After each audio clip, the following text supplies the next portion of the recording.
For nearly 1,000 years, one city stood as one of the most powerful and heavily defended cities in the world. That city was Constantinople. The capital of the mighty Byzantine Empire was protected by massive stone walls known as the Theodosian Walls. These defenses had stopped countless invasions for centuries. Many armies had tried to capture the city, but all had failed. But in the year 1453, a young and ambitious ruler decided to change history forever. His name was Mehmed II.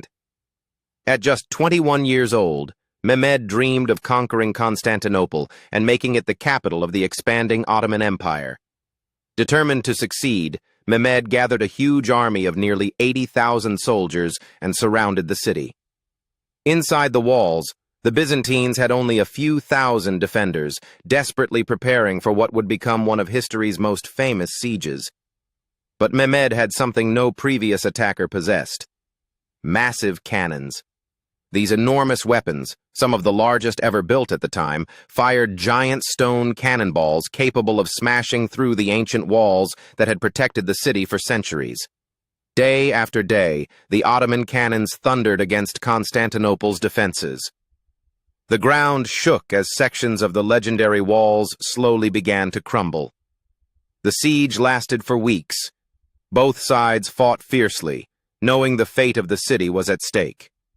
Finally, on May 29, 1453, Ottoman forces launched their final massive assault. After hours of intense fighting, the Ottoman army broke through the damaged walls and poured into the city. Constantinople had finally fallen. The victory of Mehmed II ended the Byzantine Empire, which had survived for over 1,000 years. Soon after the conquest, the city was transformed into the new capital of the Ottoman Empire and would later become known as Istanbul.